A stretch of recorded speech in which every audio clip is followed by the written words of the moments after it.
Fala galera, professor Rigueto, para nós tratarmos a partir de agora de um tema chamado Teoria do Crime.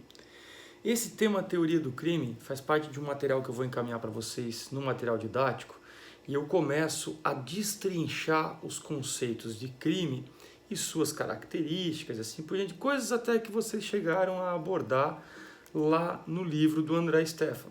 E eu vou começar tratando com vocês de uma parte bem simples e conceitual que eu quero que vocês façam assim, que vocês peguem um papel e uma caneta e escrevam, conceito de crime e embaixo coloquem assim, infração penal, infração penal.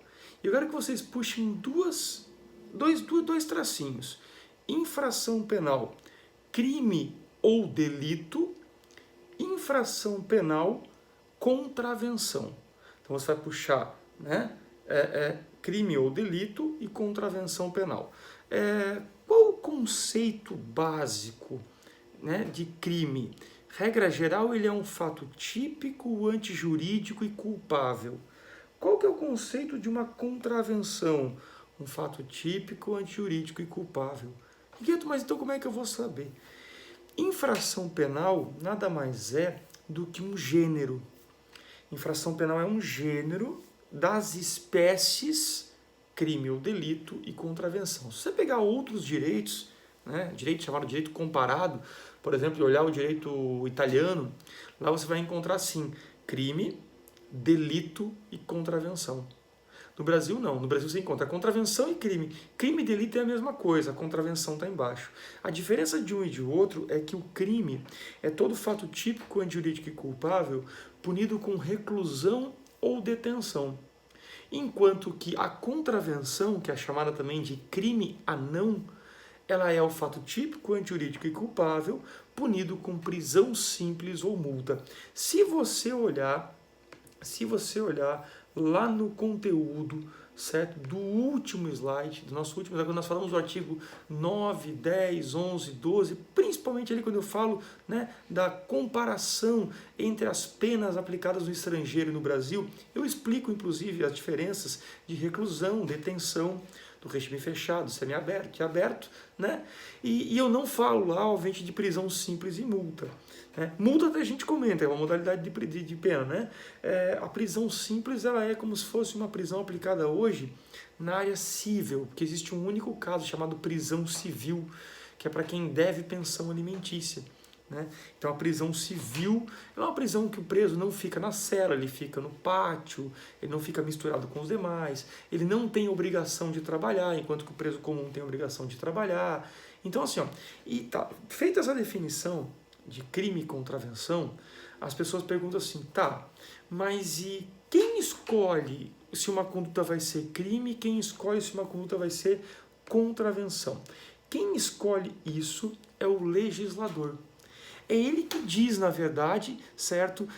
Vou fazer uma conduta aqui, um fato típico antijurídico culpável, lembrando que segue o princípio da legalidade, Ou seja, não há crime sem lei anterior que o defina, nem pena sem prévia cominação legal,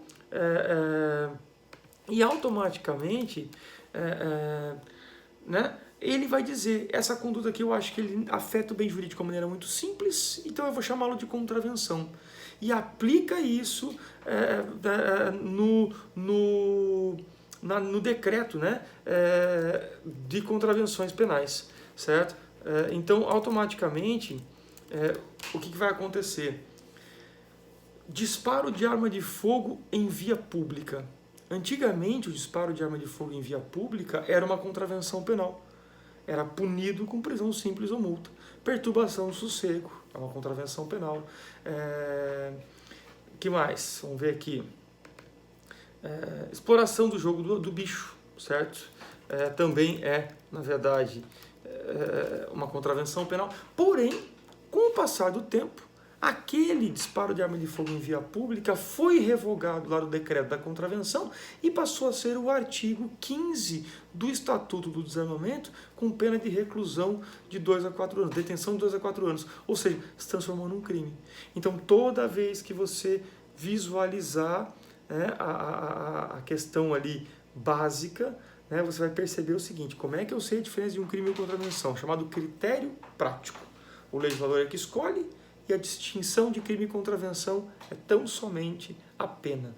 Contravenção é a mesma coisa que crime no conceito e delito é a mesma coisa que crime no conceito. A diferença, na verdade, é que crime ou contravenção são espécies de uma infração penal. Se você chegar para mim e falar assim, professor, cometi uma infração penal, eu posso perguntar tecnicamente para você, mas de qual espécie?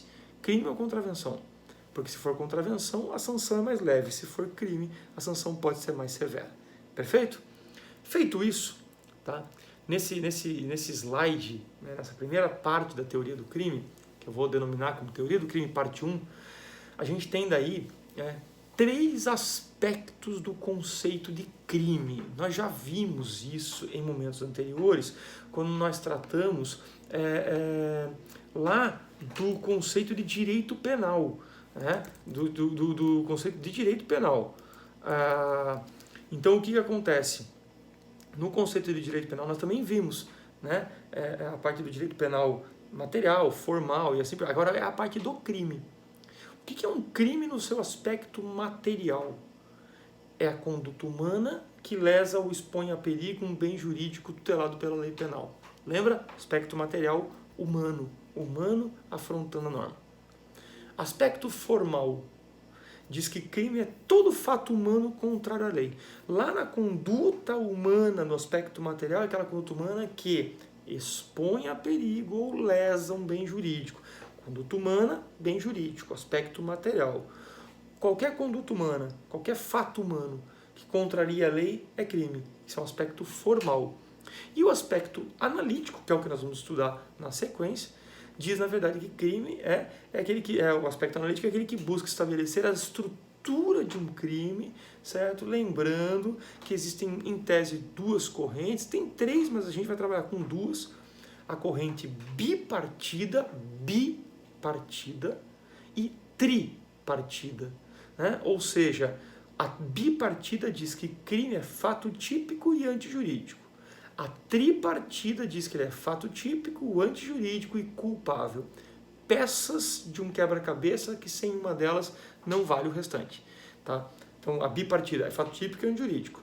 Tem que ter as 2. A tripartida é fato típico, antijurídico e culpável. Se não tiver as 3, não deixa de ser crime. E para isso o legislador selecionou 2 teorias.